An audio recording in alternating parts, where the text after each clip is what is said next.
College में मेरा एक दोस्त हुआ करता था। वो बहुत सारी गर्लफ्रेंड्स बनाता था। कभी भी उसका एक लड़की से गुजारा नहीं चलता था। तो मैं उसको बोलता था कि यार ये गलत है, तू इतनी गर्लफ्रेंड्स क्यों बना रहा है? आई मीन ये तो तू धोखा दे रहा है, इस तरीके से तो तेरे को प्यार कभी नहीं मिलेगा। कहता है यार प्यार का मुझे पता नहीं, लेकिन मुझे इतना पता है कि मेरे लिए मेरी बॉडी के प्लेजर ज़्यादा मैटर करते हैं। क्योंकि अगर बॉडी ही नहीं होगी तो प्यार किससे करोगे? बॉडी ही तो मीडियम है जिससे आप प्यार करते हो, जिसके थ्रू आप प्यार करते हो। तो मेरे भाई लव अफेयर से ज़्यादा बॉडी अफेयर की चिंता करनी चाहिए। इस अपनी फिलॉसफी पे वो जीता था। तो इसकी इस फिलॉसफी ने मेरे को भी हिला दिया। और मैंने कहा बात तो ये लॉजिकली ठीक ही कह रहा है, जब बॉडी ही नहीं होगी तो फिर ये प्यार का क्या ही करेंगे।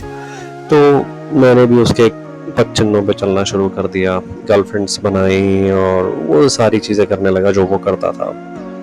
स्लोली स्लोली कॉलेज ख़त्म हुआ, जॉब लगी, अफेयर्स चलते रहे, यहाँ तक कि अपने दोस्त के साथ पैसे दे के भी हम लोग सेक्स कर लेते थे। और ये सारी चीज़ें मैंने उसकी फिलॉसफी पे करनी शुरू कर दी। कहीं ना कहीं अंदर मुझे अच्छा नहीं लग रहा था, बट अब मैं कंफ्यूज हो चुका था क्योंकि उसकी फिलॉसफी घुस चुकी थी मेरे माइंड में कि body affair is more important then the love affair. मैं फ़र्क नहीं कर पा रहा था। उम्र के साथ साथ मेरी शादी हुई, वो सारी गर्लफ्रेंड्स छूट गई और शादी के बाद भी फिलॉसफी तो नहीं बदली, वो दोस्त भी रहा। और जब दोस्त नहीं होता तो अब ये चीज़ मेरे अंदर सिस्टम में, मेरी बॉडी में, मेरे माइंड में इतना डीप घुस चुकी थी कि मैं प्यार और बॉडी प्लेजर्स से कंफ्यूज होते हुए बॉडी प्लेजर्स को ही सिर्फ महत्व दे रहा था। यहाँ तक कि शादी के बाद भी मेरा अट्रैक्शन और मेरा अफेयर्स बाहर चल रहे थे। लेकिन ये सब चलते करते करते एक दिन मेरा एक्सीडेंट हो गया। मेरी दोनों टांगें फ्रैक्चर हो गई, मेरा एक हाथ फ्रैक्चर हो गया और सिर्फ एक हाथ चल रहा था। मैं कुछ महीनों के लिए बेड पे आ गया और मेरी वाइफ मेरी सेवा करने लगी, मुझे खिलाना पिलाना और यहाँ तक कि बाथरूम तक में हेल्प करना, हर चीज़ में वो मेरी सेवा करने लगी। तब मेरे को एक बात रियलाइज़ हुई। मैंने कहा इस वक्त मेरी बॉडी नहीं चल रही है, लेकिन शायद लव चल रहा है और मेरी वाइफ मुझे प्यार करती है, इसलिए मेरे बॉडी का ध्यान रख रही है। लेकिन मैं फिर भी कंफ्यूज था और मैंने अपनी वाइफ, जब एक दिन मुझे वो खाना खिला रही थी, मैंने उससे पूछा, मैंने कहा एक बात बता मुझे, तुम मुझे इतना प्यार क्यों कर रही है? आई मीन बॉडी मेरी नहीं चल रही, आई मीन मैं तेरे को कोई भी प्लेजर नहीं दे पा रहा हूँ और मैंने कभी तेरे पे इतना ध्यान भी नहीं दिया।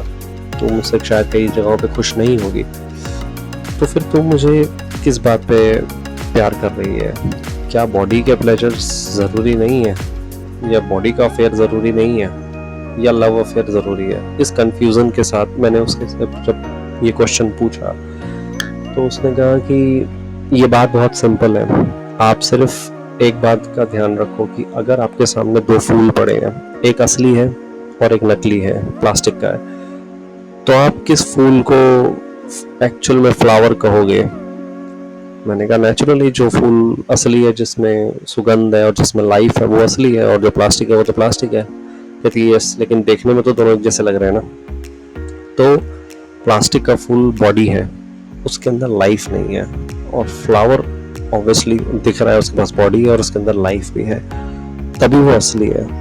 बॉडी अफेयर्स तब तक प्लास्टिक की तरह है जब तक कि उसके अंदर लव अफेयर नहीं है।